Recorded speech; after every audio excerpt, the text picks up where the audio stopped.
Hello আমার ছোট্ট বন্ধুরা, তোমরা কে কোথায় আছো? শিগগির চলে আসো। আমিও তো চলে এলাম গল্প বলবো বলে। কি হলো, জায়গা পাচ্ছ না বুঝি? এই তো, বসে যাও, এখানটায় বসে যাও। ওকে, শুরু করি। নমস্কার, বরাক বিনোদনের কচিকাচাদের সাথে গল্পের অনুষ্ঠানে আমি আলপনা আপনাদের সবাইকে স্বাগত জানিয়ে শুরু করছি আজকের গল্প। এমন নিশ্চয় তোমাদের কিছু কিছু অভিজ্ঞতা হয়েছে, কারো কারো বাড়িতে এরকম থাকে যে সব জানে, কেউ কেউ এমন থাকে যে সব জানে। তেমনই আজকে একটা গল্প, সব জানতা দাদা। দাদার বয়স মোটে 10 হবে। টেপি তার থেকেও 2 বছরের ছোট, মানে 8। আর অন্যান্য ভাই বোনরা যারা আছে তারা আরও ছোট। তো দাদার আর দাদাগিরির অন্তই নেই। এতগুলো ভাই বোনের কাছে বড়, এরকম বড় বড় ভাব তো দেখাতে হয়, তাই না? তো দাদা একদম মানে হাওয়াই কি করে ধরাতে হয়, কি করে আকাশে উড়াতে হয়, সেটা টেপিদের সামনে না দেখালেই হচ্ছে না। রাজু মামা ছাড়া বুঝি কেউ হাওয়াই ছোটানো যায় না? কেউ কি হাওয়াই ধরাতে পারে না? এই দেখ, দাদা একটা হাওয়াই নিয়ে নিজের মতো করে বাঁকিয়ে টাকিয়ে দেখে, এদিক ওদিক করে দেখে তারপরে বলল, এই যে সলতেটা দেখতে পাচ্ছিস না, ওইখানটায় আগুনটা ধরাতে হয়। তারপর যখন ভস ভস করে আগুনটা ধরাবে, ঠিক তখনই সময় বুঝে আকাশের দিকে ছেড়ে দিতে হয়।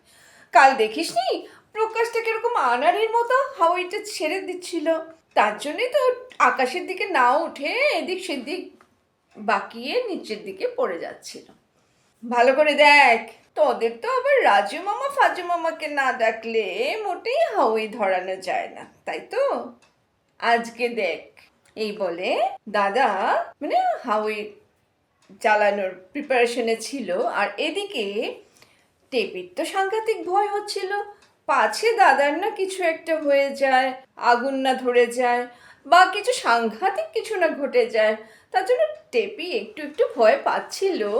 কিন্তু দাদার এত ভরসা দেখে টেপিদেরও বেশ একটু একটু ভরসা পাচ্ছিল। তারপর দাদা একটা দেশলাইয়ের কাঠি নিয়ে ঠিক ওই সলতেটার মধ্যে আগুনটা ধরাতে যাচ্ছিল। তখনই আবার টেপিদের দিকে মুখ ঘুরিয়ে, এই দেখ কি করে জ্বালা, যেমনি বলেছে বস বস বস ভস করে মানে ওইটা আগুন ধরে গেল। তারপর তো দাদা কি চিৎকার চেঁচামেচি লম্ফ ঝম্ফ করে, দেখা যাচ্ছে যে মাঝখানে, ছাদের মাঝখানে উনি পটাং হয়ে চিৎকার চেঁচামেচি করছে। এদিকে টেপিরাও কিন্তু ভয় পেয়ে এই দৃশ্যটা আর উপভোগ করার সময় পায়নি, চিৎকার করে ওরা বাড়ির ভিতরের দিকে দৌড়াতে লাগলো।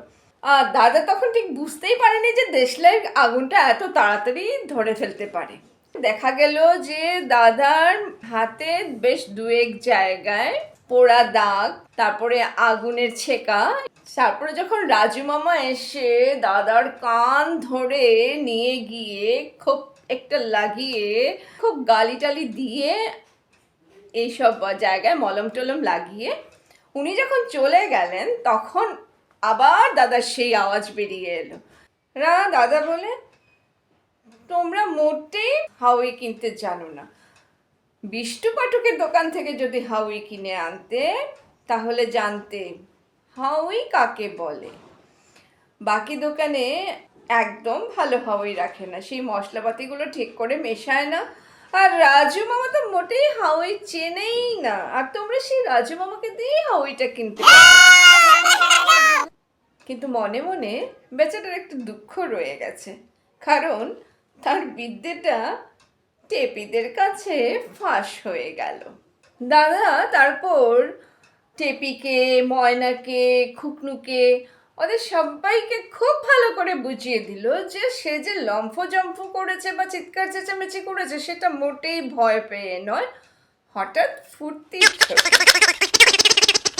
আর এখানেই শেষ হলো আমাদের সব জানতা দাদার গল্প। তোমরা খুব ভালো থেকো, সবাই সুস্থ থেকো। আবার আরেকটা গল্প নিয়ে দেখা হবে তোমাদের সাথে। ততক্ষণের জন্য টাটা।